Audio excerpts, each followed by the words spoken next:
Welcome to This Week in High School Sports. I'm Teresa Whipple here with Steve Willits, and before we get into sports, let's talk Easter. Red Onion Burger's Easter, right? That's right. Our sponsor. They've got a big event coming up next week. They do. They always sponsor the annual Easter egg hunt, which this year will be again at the Evergreen Playfields in Mountlake Terrace, and it starts at 10 a.m. And it's a good time. Red Onion Burger is actually the charitable arm. Cheeseburger Babies Foundation is the organization that puts it on, and it draws lots of kids, and it's a bunch of fun, so make sure you go. And they could still use additional candy if anybody has if any, right? anybody has any extra candy they want to drop off to stuff in the plastic eggs, you're welcome to do that. They're on 44th Avenue, Red Onion Burgers. So I had a chance this weekend. I went over and got an ice cream cone over That's there right. because I do, in fact, like their ice cream. You're making and me hungry. I know, right? And in fact, I did see the little display case where they were gathering up some of that candy. So if anybody has any extra or if they want to contribute, it would be greatly appreciated for the community, and it's a worthy cause. That's right, and it is on Saturday, the day before Easter, which is next Saturday, the 20th. Already, right? yeah. I can't believe it. All right, well, so what's going on with track? Track and field, it's right in the middle of the season, so this is the time where a lot of our athletes are trying to get those PRs, trying to shave a few, last couple seconds off of their time for the distance runners or get those throws a little bit further. And Mountlake Terrace hosting a big invitational over the weekend, the Terrace Invite, which took place at Edmonds Stadium. 25 different schools there, and we haven't talked to the Mountlake Terrace track athletes yet this year. So we brought two of their athletes in who are having very nice seasons thus far, one of which just set a school record last week, another one who is coming very close to setting a school record, and they're both only juniors. So we decided to bring Noah and Dylan in for an interview to talk not only about the Mountlake Terrace Invite, but about the Hawks team itself and how they're doing this year. Big weekend for the Mountlake Terrace Hawks track and field team as they hosted the Terrace Invite. And two of the athletes who had a very good weekend themselves, we've got with us two juniors, by the way, NoahThompson, who does throwing events, and Dylan Breuer, who is a runner. And guys, first of all, congratulations on a nice weekend. Before we go any further, Noah, why don't you go ahead and tell us which events do you participate in at the school? I participate in shot and discus. And then Dylan, for you, which running events are you involved with? The 100-meter dash, 200-meter dash, 4x1 relay, and the 4x4 relay. And these guys are pretty good at what they do. Noah, I'll start with you. Big news for you, just not too long ago, school record in the discus, 152.1 feet. Tell me a little bit about that. Was that a goal coming into the season? Did you know that was attainable? Yeah, that was a goal coming into the season. I knew I could get it if I really worked for it, and I put in some work and extra hours of practice, and it came. And the goal, or the original record was what? 150 feet 4 inches. So you were up in Bellingham recently at the Solberg Invitational. Did you know on the throw that you had the record?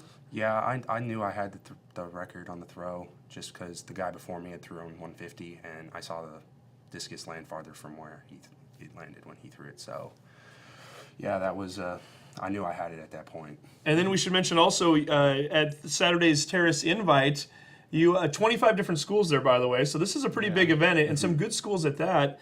You end up winning the discus throw, and you almost didn't even make it, but it wasn't your fault, right? Right. That's kind of a fun story. Where were you before the discus throw took place? I was taking the ACT at Shorewood High School. So you weren't exactly skipping or anything, and I was actually standing over by the discus pit, and there was a lot of talk going on. People were trying to text you on phones, and I think the head official over there was even mentioning that she was holding the spot open for you.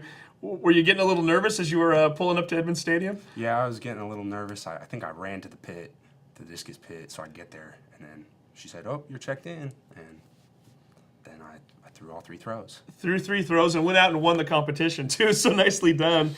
And then Dylan, for you, you've had a nice week. A few different things going on. I know you've recently set your PR in the 100. I know there was a 3-team meet on Thursday. I think you took first in the 100 and the 200. And the 4x1. And the 4x1, yeah. And then also 6th place at the Invite in the 100, 5th place in the 200. And again, this is with 25 schools there. Kind of an interesting question. I'm going to throw it out at you. More pleasure taking 5th place in an event with 25 schools, or taking first place where there's only 3 schools? I mean, I've got to think. Obviously, there's different thought process that goes in there, but I personally enjoy getting first place more than getting like 6th place. But it's just that the thing is that when you're in 5th place, you also have someone in front of you that you're competing with, trying to beat them out. And so that's why I feel like I always PR when I'm at a lower position, which is kind of weird because on Thursday I PR'd by like 0.2 seconds, which is a lot, even though I only got 1st place. You guys were at an invite where you're the host school. Does that change anything for you guys? I'm sure I know Coach Vincent keeps himself busy. I know he was up in the booth at times trying to gather up paperwork. I'm guessing your coaches are probably a little more active in terms of coordinating everything. Does that change in the way in which they're able to work with you guys, or is it just kind of business as usual? It's business as usual. It's kind of weird to like see Coach Vincent like not on the field, but like in the booth. But other than that, it's pretty much the same. And no, it might maybe even different for you because Coach Vincent also is a thrower. He was a Right. thrower in college. Does that mean you get a little less attention from Coach? I know he managed to make it down when you were throwing, but Yeah, not really. He's still like, I mean, I wasn't there for the full time, so I didn't really know. But when he came down and saw me on my last throw, and he still corrected me, so still let you know what you need to be Yeah. working on. And Yeah. well, and we look at some of your guys' times and your distances, and both of you, from your sophomore year to your junior year, have made really huge strides. No pun intended with the track and field reference. But Dylan, talk about it a little bit. I mean, I was looking at your 100 times, and you're shaving pretty much at least a half of a second off some of your times, which doesn't sound like much, but when you think about an 11 and a half, 12-second race, that's huge. I mean, what have you done differently in the off season to get you to where you are right now? I've been doing a lot of conditioning, trying to strengthen my hip flexors and trying to get them to be quicker off the block. And I've also been working on my form a lot. I've been watching videos about how Usain Bolt does it. He's the fastest guy in the world, so I look up to him.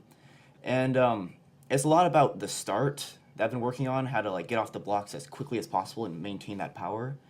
And then my coach Rankin, he's my sprint coach. He also works with me on like how to get longer strides past 20 meters, past the drive phase. And I've been working on that a lot on the off season and before the track events happen. And I feel like that's been really helping me. Yeah, it's been huge so far. So you've got 11.39 PR in the 100. You also PR'd in the 200 back on March 28th with a 23.56. Do you have particular goals that you want to set this year? Or when you think about your goals, are they more time-based or are they more based on how far you want to get at the state level this year? They're more time-based. I just want to chip away at my time a little bit at a time, and then eventually I will be able to get to state from there. For example, I want to break the 11-second in the 100-meter dash, and break the 23-second barrier at the 200-meter dash, and I know that'll get me closer to state. And the school record. Speaking of school records, Noah has one already. You're kind of approaching one right now in the 200, right? What is the 200 school record, and how close are you?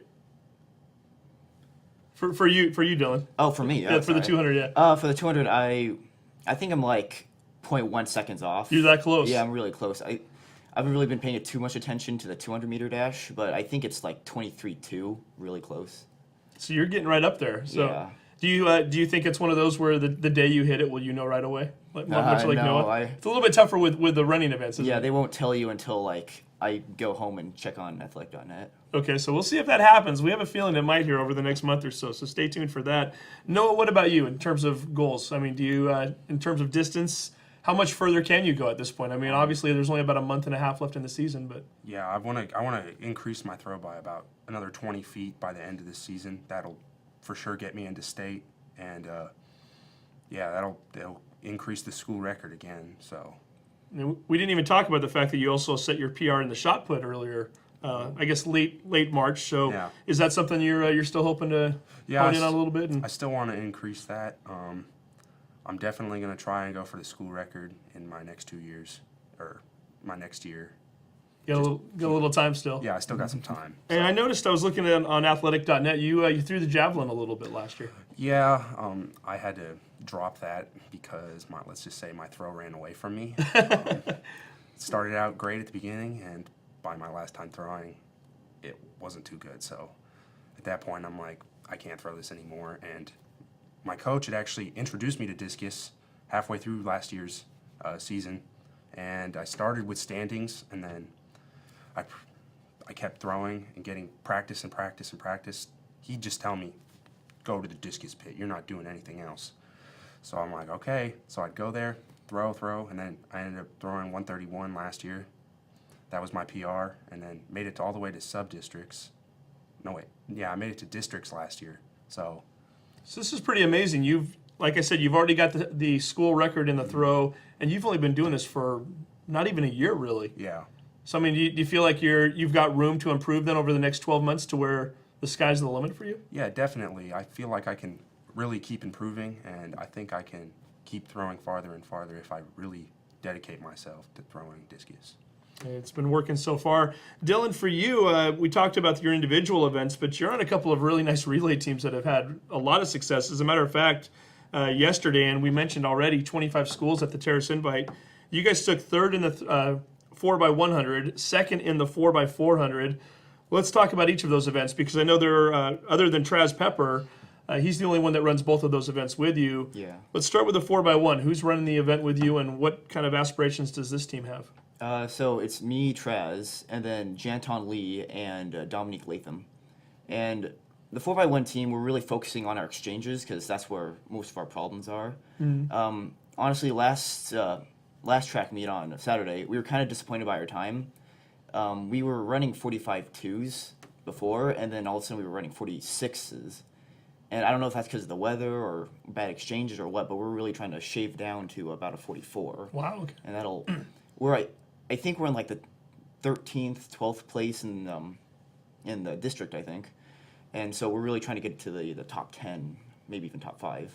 And perhaps get to state after Yeah. that. And then on the 4x400, mention some of the names of the other guys that are running that with you. That's Traz Pepper, me, and then Jaden LaFreese on Saturday, but normally it's Mustafa Balicki and Fletcher Keniston. That team, we're not so worried on like the exchanges because we can make it up over the On the course track, of the 400. yeah. But we're really focusing on like the individual's conditioning, like how far you can push yourself, how much time you can take off your 400-meter dash. And where's that team right now ranked in districts? Is it right up there as well? I'm not so focused on the 4x4. I'm mostly focused on the 4x1, but I know that our time is like 3 minutes, 38 seconds. That's our PR. And you were telling me a fun story off camera. You did do a 4x2 this year also. 4x200 aren't at most of the meets. Talk a little bit about that. That was at the Solberg Invitational up in Bellingham. Yeah. And you didn't even know there was a 4x200 event beforehand? No, I had no idea up until like the night right before when I saw the program. We were in it, and so I had to throw together my team and tell everyone we have to show up at like 9 o'clock to prepare. And nobody was happy about that. We didn't even know how the exchanges worked or like how to organize ourselves. So we just kind of winged it. There was a girls 4x2 that kind of knew what was going on, and they did like a crash course on how to do the exchanges. And we didn't DQ, so I'm pretty happy about that. And anybody who's not familiar with track, I mean, it's a lot different, the 4x2 versus the 4x4 in terms of where you're standing on the track and where the exchanges take place. Yeah. It's something that most teams, most schools that participate in the 4x200, they practice it quite a bit. Yeah. You guys just went out there and kind of winged it, and how'd you guys do?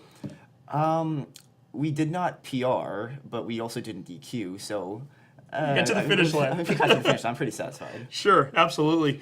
I want you guys also to talk about some of the other members on this track team. And Noah, you're not the only thrower, obviously. And I know you don't participate in the javelin this year, but there's a pretty darn good one over there in Brandon Bach, who we've had on the show before. State champion his sophomore year, took third his junior year. Brandon seems to be healthy this year now, right? I know he was dealing with an injury for a while. How's he doing? He's doing pretty good right now. He's been throwing really consistent right now, and I think he's still able to improve, and I think he'll do great this year in state. Now, who are you out there with as far as the discus and the shot put? For discus, Thaddeus Merton. Yeah, he's a pretty fun guy to be around, you know. Took third yesterday in the discus also with the invite. And that's about it for discus. And then shot, Thaddeus again. Another guy, Caden Hickson, who's only a sophomore. He had a really good throw on Thursday. I think he threw 39 feet or something. And the week before, he has only thrown 32, 31. So that was a big improvement for him. Another good thrower is Nam. Nam does all the throws. I mean, someone will put him in discus and he'll go throw discus, and he'll throw over 120 feet. And you put him in shot, He threw just under 40 feet, which is good for shot. And then he's really good at jav too. I think he threw 145 feet or something on Thursday. So It's a little versatility there Yeah. from him. And what about some of the girl throwers? We've got some good ones there as well, right? yeah, Mackenzie Davis, she does both shot and discus. She's pretty good at shot. I don't know too much about the discus, but another good thrower too is Cassie Sadler, I think. That's her name. I'm not too sure, but she's doing well in the discus. Yeah, So a lot of good throwers at the school this year, then. yeah. Now, what about some of the other runners out there, Dylan? Who are we? We've already mentioned a handful of the names from the Yeah. 4x1. Some distance runners. We've had them on the show during the cross country season. I would imagine Jaden and those guys are still out there doing their thing. Yeah, Jaden LaFreeze, Alex Williams, Josh Beam. I knew Josh Beam just came out of an injury. It's like a foot injury or something. I'm not really super like in touch with the cross country, the distance runners.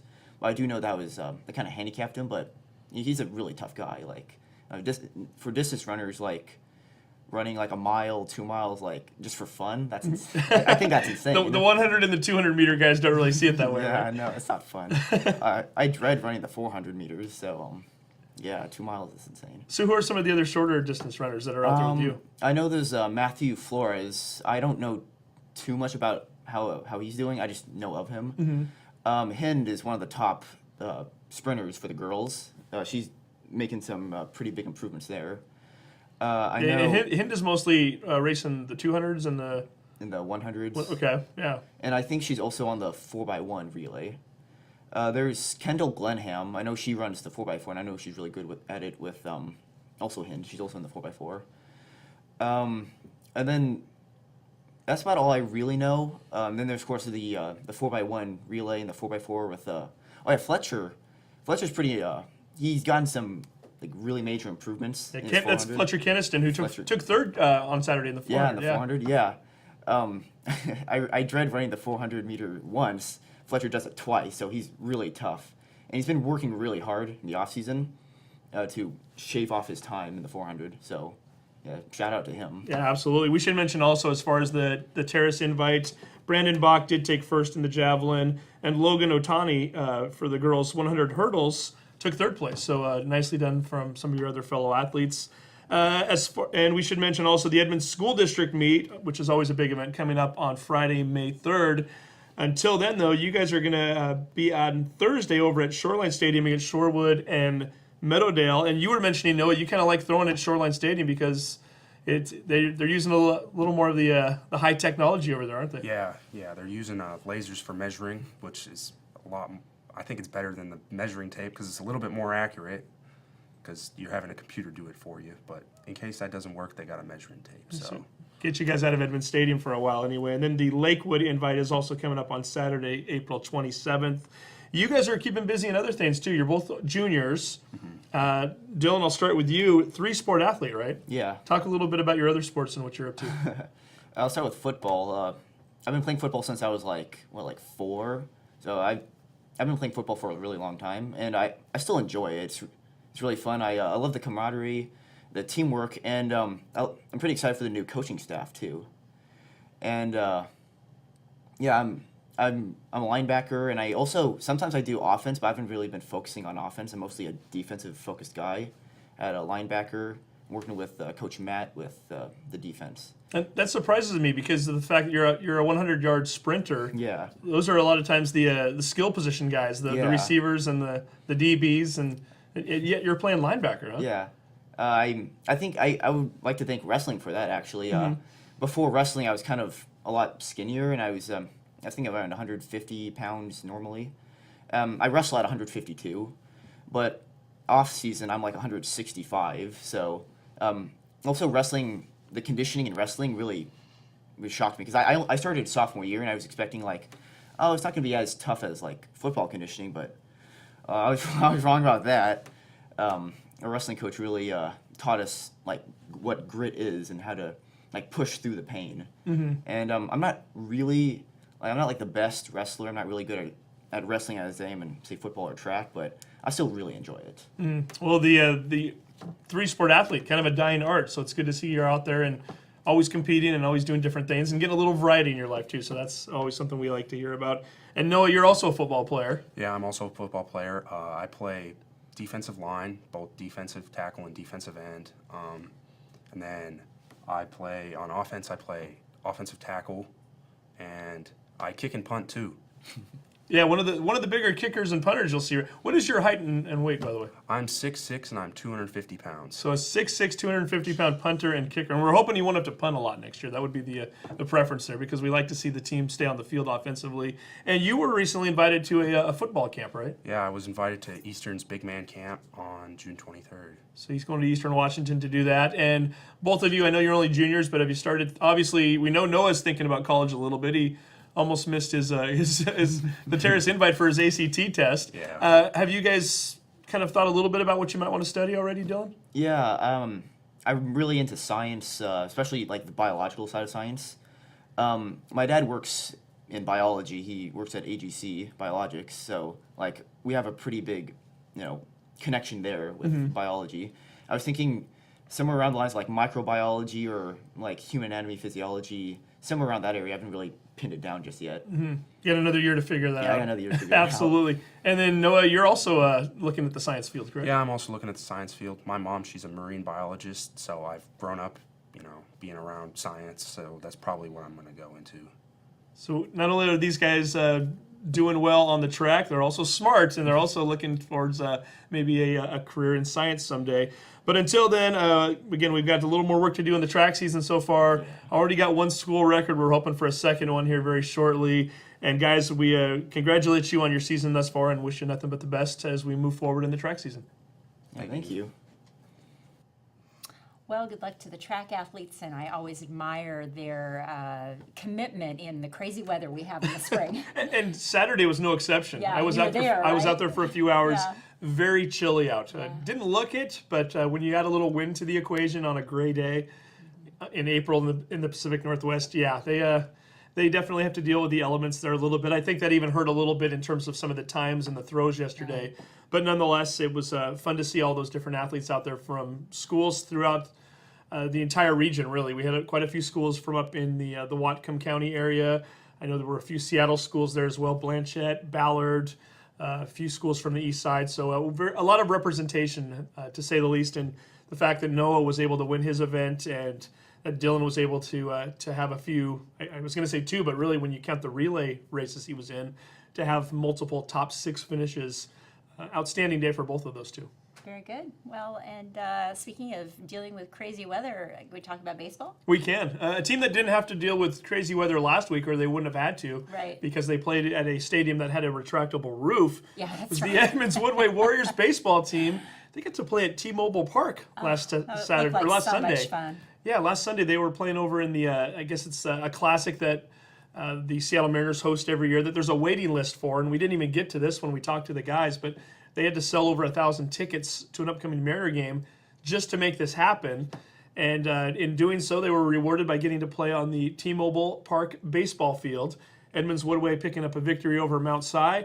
This is an Edmonds-Woodway team that's finished in the top 4 in the state each of the last 2 years. So we were overdue for a conversation with the Warriors.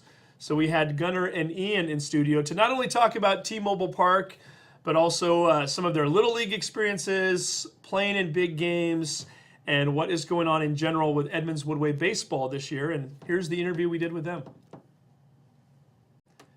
The Edmonds-Woodway Warriors baseball team is at it again this year.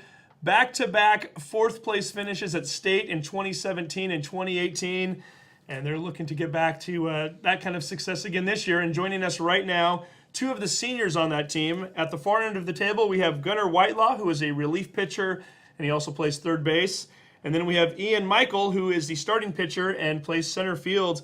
And guys, before we talk about any of the success in the playoffs or the season thus far, we've got to talk about last weekend. You guys played at T-Mobile Park, home of the Seattle Mariners. I know you guys have been there before, your sophomore years in a state tournament, but getting to play there during the regular season, Ian, I've got to think that was an experience of a lifetime.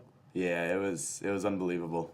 Just to get into that big stadium and to get to play where big leaguers play is super awesome. Is it one of those things where when you walk in, it kind of overwhelms you a little bit? I mean, obviously the field is not that much bigger than what you're accustomed to at a high school game, but you're not used to seeing 47,000 seats and a big screen in the background in the center field. Yeah. Is it a little overwhelming? Yeah, I mean, the biggest thing is that because the stadium's so big, it makes the field look a lot bigger. And just everything is huge. Magnifies everything. And Gunnar, you guys played there before your sophomore year. You're right. Is it a little bit less unnerving, the fact that you've already been on the field and you've played there before, than to get in there for a second time? Seeing it for the second time was definitely a little bit different, especially the fact that our sophomore year, there's state championships. We were playing a lot of pressure on the line versus this game, just an exhibition game. Still a great experience. Is pretty awesome. Yeah, but just a little less pressure this game. We got to take it all in. That was my next. I was just going to use those exact words, take it all in. And did you guys take advantage of that? I know I saw pictures on myedmondsnews.com and other places. It looked like you guys were having fun, acting like you were robbing home runs and getting at. I think your team was introduced down the first baseline like it was an all-star game type of a situation. Ian, what were some of the memories that you're going to take away from last weekend? I think definitely having your name announced and walking out there is a super cool experience. And then the fact that we got a walk-off win. Ooh, yeah, we were going to get to that too. Yeah. Big win over Mount Si. So, and overcoming a 3-0 deficit too, I might add. The big screen, they were using that for you guys too, right? Were you able to look up and see yourselves up there, or did you guys take a? Gunnar, was there a moment when maybe you stepped to the plate where you looked out in the center field and? Definitely. Yeah? Stepping the plate. It's pretty cool just to see your face on the big screen, or see the camera angle that they use in the big leagues. Yeah, it's definitely pretty cool, and not something you get every day. So definitely took advantage of the moment, just kind of took it all in. It's pretty cool. Yeah, again, a lot less stress when you're doing a non-conference regular season game versus when you're in a state semifinal game and everything's on the line there. So, and Ian, for you, this is becoming second nature. These big moments. We should mention you're one of the. I think there's 6 guys on this team that played in the Little League World Series back in Williamsport back in 2014. For the Pacific Little League team, and I know a lot of us, myself included, during my my work day or work week that particular week, I know I scheduled everything around so I could watch on ESPN, taking lunch breaks to watch the local team play on TV. You've been to Williamsport, you've played at T-Mobile. Do you sometimes kind of stop and just kind of pinch yourself and go, what kind of a life am I living here as a teenager? Yeah, I've definitely gotten really lucky with the teams that I've been on to be able to go and play in these, amazing stadiums. Does it help in terms of, because you've had some big pitching performances at the playoff level, does it help to have that experience of playing on ESPN as a 12-year-old and knowing that you can't really be overwhelmed by the big stage because you've already been on it before? Is it something that you've kind of used to your advantage? Yeah, I definitely use that to my advantage. I don't really get nervous in big moments anymore, and the moment never really gets too big for me. Do you guys still talk about the Little League experience? Yeah, when we get all the guys together, we'll talk about it and we'll relive some of those memories, and it's a super good time. Give me a favorite memory from back at the Little League World Series. So many, right? Yeah, there's a lot. Are the games still DVR? Do you still go back and Yeah. watch them? I don't really go back and watch them, but I still have all the games. I would have to say when we won our second game out there. Celebration That was, on the field with yeah. everybody. That was super cool. And Gunnar, you're just a little bit too old. You were at a higher level of league at that time, right? Yeah, So you unfortunately. were you watching the guys on TV during those moments? Definitely. Some guys and I would get together, who weren't on the team, and watch them all. I was actually at a baseball tournament while they were in Williamsport. Some guys on my team got together and got in the hotel room, watched them on the TV. So it was definitely cool to see them all on TV. Written them on from home. So. And since then, they've been on the same team and doing very well. Again, 2 fourth-place finishes at state over the last couple of years. What has that experience been like for you guys? I mean, obviously, Edmonds-Woodway baseball has a tradition. Dan Samoza's had a lot of success there, but to go out and put up fourth-place finishes back-to-back years, and you've still got a year remaining here too, your senior year coming up. In some ways, Ian, does it put more pressure on you guys, knowing that, hey, we've kind of got this legacy going now, we want to do it again on our senior year? Yeah, I think it definitely does, but I think one of the biggest things that Samoza preaches is to stay in the moment. Mm-hmm. So that kind of helps us not really get ahead of ourselves and think about, getting to state again and stuff like that. It helps us take it one game at a time. And Gunnar, are you guys pretty much getting everybody's best shot these days because of your success over the last couple of years? Do you find that teams are kind of maybe targeting you more than they would otherwise because of the fact that they know you guys are a team that have had a lot of success? Yeah, I think teams are definitely out to get us this year. I mean, we took one from Mercer Island last year that nobody expected us to get. But I think, since the expectations are so high and since we've done it 2 years in a row, I think some other teams are definitely wanted to take that from us. That's why, like Ian mentioned, we just have to take it one game at a time. Not make the moment too big, and just go from there. Right. And before we start talking about some of their teammates, I want you guys to talk about each other for a moment. So, Ian, maybe I'll start with you.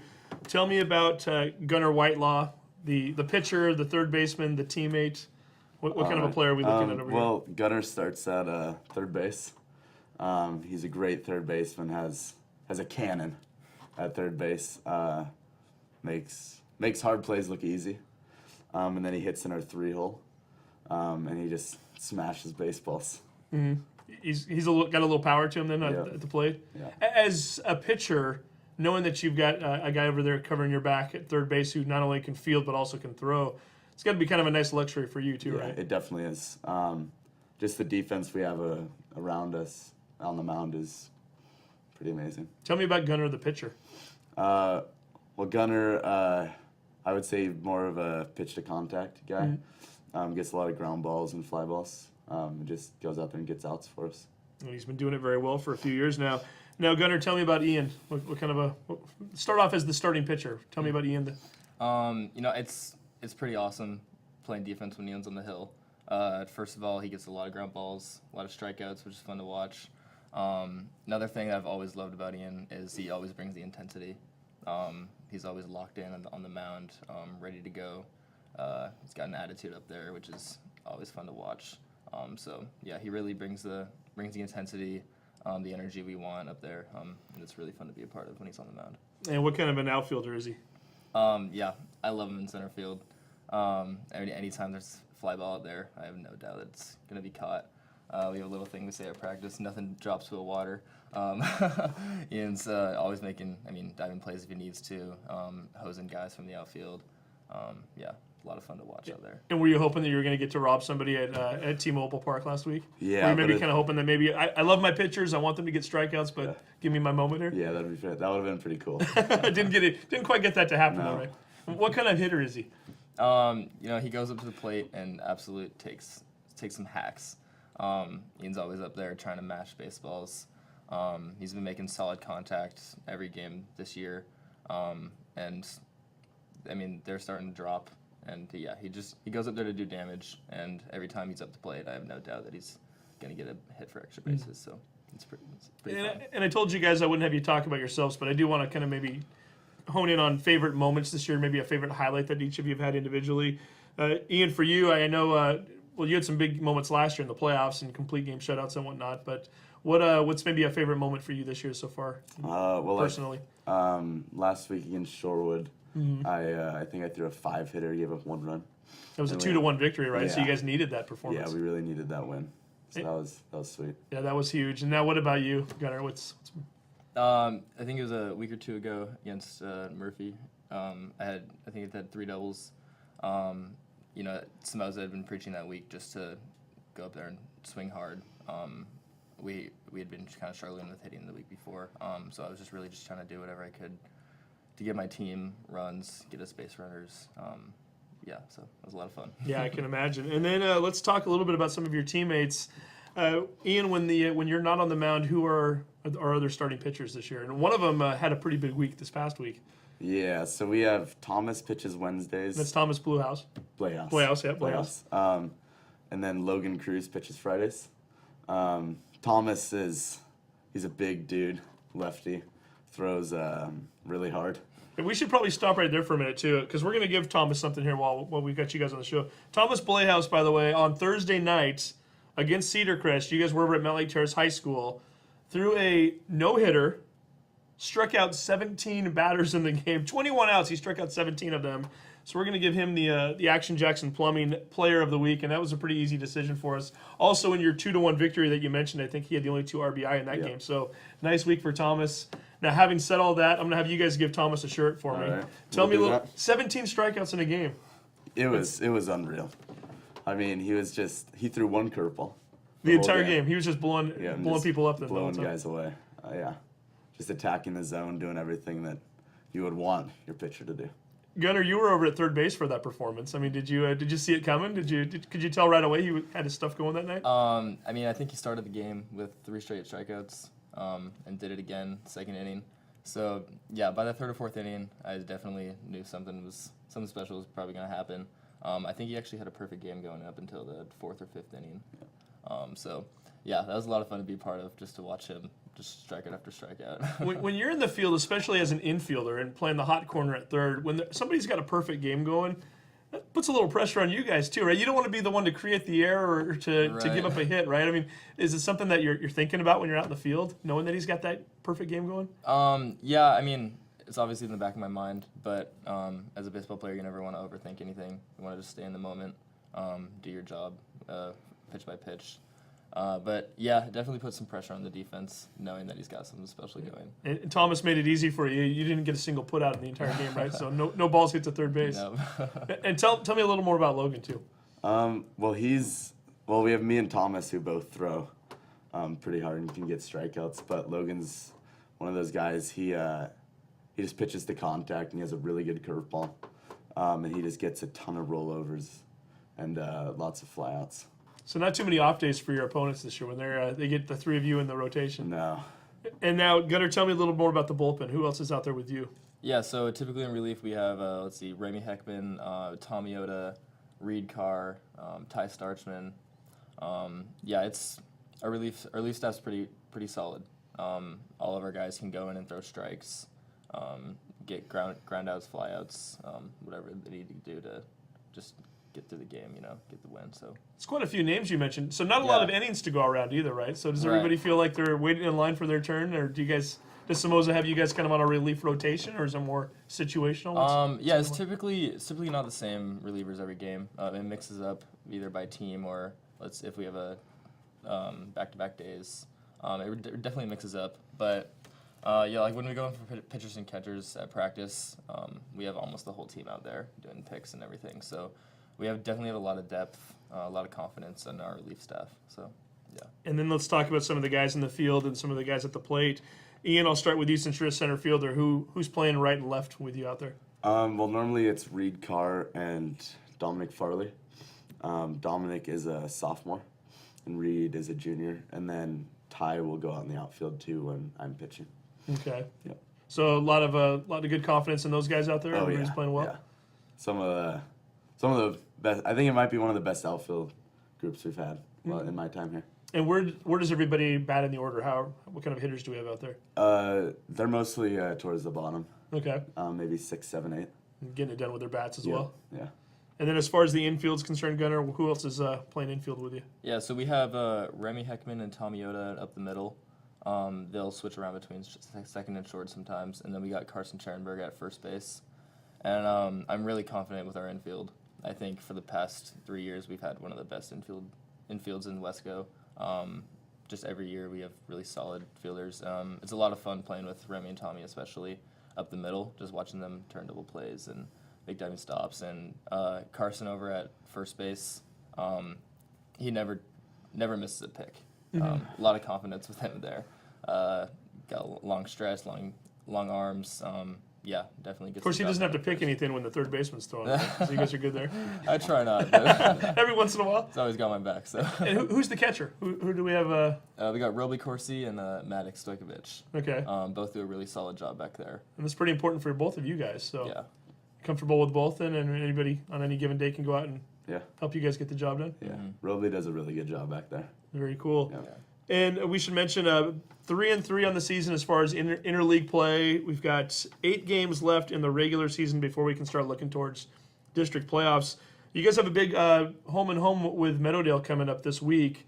Tuesday you're at home, 4 o'clock start time. Wednesday you're at Meadowdale, and this is all, of course, weather permitting. And I know we've had this conversation with numerous Edmonds-Woodway athletes as well as numerous Meadowdale athletes. You guys don't like to lose to one another, do you? No. And this year, Meadowdale's 4-1 in league play. So how big are these games coming up? They're huge for us just to get back into the top of the standings for playoffs. Yeah, I mean, you can essentially wipe out they're in first place right now in terms of the 3A teams that are going to be playing in districts, you guys can put yourselves right up back there on top if you can get these victories. And is it a little more? Does it mean a little bit more when it's Meadowdale, Gunnar? I mean, obviously it's. Ian just talked about getting up there in the standings, but it is Meadowdale, right? Yeah, definitely is a little more. They took 2 from us last year, so we're definitely looking to get that back this year. Yeah, I mean, some bragging rights, but also it's in the end it's baseball. Like we're out there to get wins.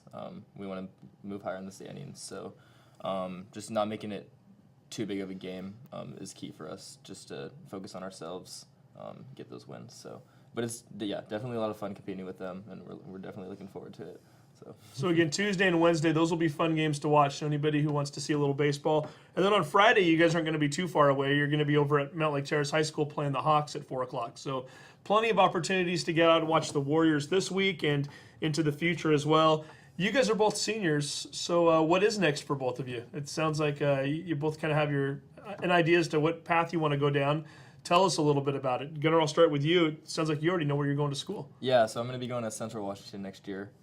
And a year or 2 later, I'll probably be studying education, more specifically physical education. So yeah, they have a super solid education program there. Great area, great location for me. So I'm really looking forward to that. And most people that I know that are playing high school athletics and tell me they want to teach physical education, that usually means coaching too. Yeah. Is that in your future? Yeah, I'm sure I'll pick it up. My dad's coached my whole life. So, I mean, watching him do it has definitely made me want to do it when I'm older. So, and especially actually seeing Somoza, he's a elementary gym teacher, but seeing him be a teacher and being the great coach he is, definitely an inspiration for me. So I can definitely see myself doing that along the road. We should mention too, we don't maybe give them enough of a shout out sometimes. You guys have a really solid coaching staff, and it's not just Somoza, right? We just mentioned Corsi. I know he's obviously on the coaching staff. Budnick, a few others. How important are these guys to what you guys are able to accomplish, Ian? I mean, they bring energy every day, and they push us really hard. And I think that, in my opinion, we have one of the best coaching staffs out there. And they push us harder than I think most teams do. And they really just make us better people and also better players. And the results show it too. So, Ian, as far as schooling's concerned, what's next for you? I'm either going to be going to Oregon State or Western, and I'd like to study engineering or computer science. Okay, and no baseball in the future for either one of you. This is it. Yep. It's it makes it a little more important than these guys want to get it done this year. So again, Meadowdale coming up twice this week, Mountlake Terrace on Friday, and an Edmonds-Woodway baseball team that has had a lot of success on the field, and they're looking for even more. And I would be remiss if I didn't mention it. And Gunnar got a chance to skip out on this this weekend. He had a school event over in Central Washington, but Ian. We saw it on My Edmonds News. You guys were cleaning up the interurban trail this weekend. Yeah. The entire baseball team, other than Gunnar. Yep. The entire team. Do you guys tell him that he owes a little community service work then, or what? How does Yeah, I think so. Gunnar, are we going to be able to get you to do some of that, or Yeah, I'd be more than willing to do it. really put you on the spot? But talk about that. So Coach Somoza asked you guys to go out there and help clean up the trail a little bit. And Yeah, I think they just wanted us to do something selfless for the community. To go out there and make the interurban trail a better place. It's outstanding. Any qualms about it? Anybody complaining, or was everybody in pretty good spirits? I think everybody had a good time. So who did the most work? Was there one or two players that maybe, because I've been a part of teams before where you always have the slackers who are just looking at the clock and then they want to get out of there, and other guys are kind of taking it a little more seriously. I don't remember. Who are the MVPs of the day? I don't remember exactly who it was, but we found a few tires, Okay. like actual car tires. I think there were 4 of them. In some bushes, and some people pulled those out. And got those picked up and out of the way. Well, again, so not only are they doing it on the field, they're also representing their community off the field, and we really do appreciate you guys for doing that. And Gunnar, again, you had an excuse. It sounds like you had a school function over at Central Washington. Right, So he wasn't slacking, we promise on that. And you guys haven't been slacking on the field either. So, again, congratulations on a lot of success this year. Was really happy to see you guys have a little fun over at T-Mobile last weekend, and hopefully we'll be talking about these guys, and they'll be having fun into May this year as well. So, Ian, Gunnar, thanks for your time. Thank you. Thank you. I never get tired of hearing about the Little League memories since we were covering so much of that team's run that Ian was on 5 years ago, right? 2014, Yeah. And I know that they've got other things that they're going to be doing with their lives. But I personally will never forget, and I think a lot of members of the community who watched that team play on the national stage will always remember those kids. It's crazy. We weren't actually doing this show 5 years ago, No. but we were doing variations of it and certainly reporting a lot. And so I knew at the time, and back then we were broadcasting quite a few baseball games, Yeah. figured we were going to cross paths with some of those kids. So I was definitely watching very attentively. And I did, in fact, schedule a lot of work meetings around when they were playing because most of their games were on ESPN while they were back at Williamsport. Went back and watched some of the videos this morning and getting ready for the interview. And just so awkward for me now to see these kids 5 years ago. The voices have dropped a little bit since then. They've grown a little. And it's the same group of kids that we see playing for Edmonds-Woodway or Meadowdale or Kings and covering them in various sports. And it's been kind of fun to watch the progression, and hard to believe that these guys are seniors now. Yeah, it is hard to believe. Time flies, but good luck to the Warriors and all the other teams. It's baseball is there's a lot of things to happen in the next few weeks on that. And it's a really fun West Coast South division Yes, right it now is. too. Between Meadowdale with a 4-1 record in league play, Linwood I think is 4-2, Edmonds-Woodway's 3-3, Shorewood is in the equation right now, and they're even doing a thing this year where 5 playoff spots are available. Top 3 automatically go to districts.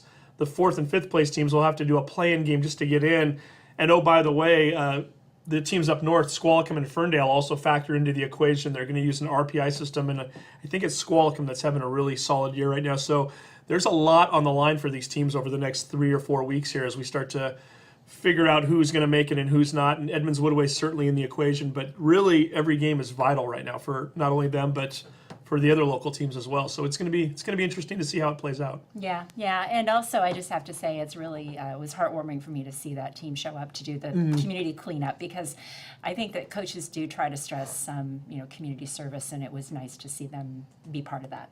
Yeah, indeed, they've earned it too. They've earned the right to give back to their community, and for them to give back this week after last week having so much fun, and to show that they're willing to do that. That's huge. And like I said, I can't mention it enough. They sold over 1,200 tickets. Yeah, For that's a lot. for this weekend's Mariners game in order to get a chance to play in T-Mobile Park. And by doing so, because there usually is a waiting list to play in that classic, there's usually 6 or 8 teams that get to play there every year.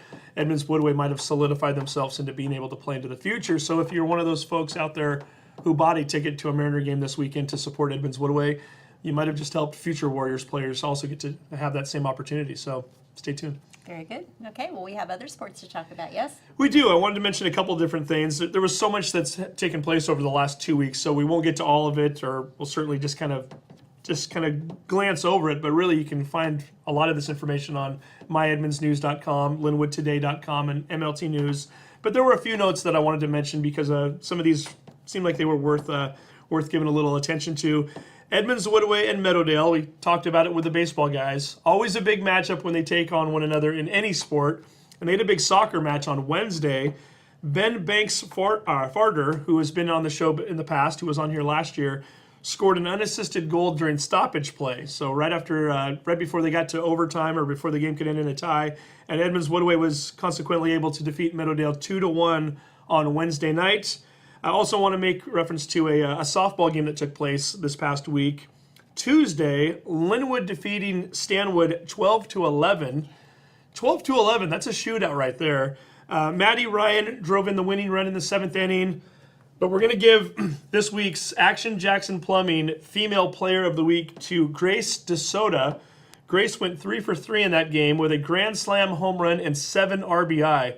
When you get 7 RBI in a 12-11 win, they needed each and every one of those runs batted in. So Grace, for your efforts, you are the Action Jackson Plumbing Player of the Week. Congratulations to you. And again, we're coming down the stretch now for so many of our spring sports. Be kind of fun to see who we give our next shirts to, and which of our athletes is going to put themselves in the spotlight and perhaps help their teams and themselves into postseason play coming up. That's right. We have a lot of weeks left before, although it's going to go by fast. It's going by very We'll be quickly in right now. Playoffs before we know it, right? Indeed. Okay.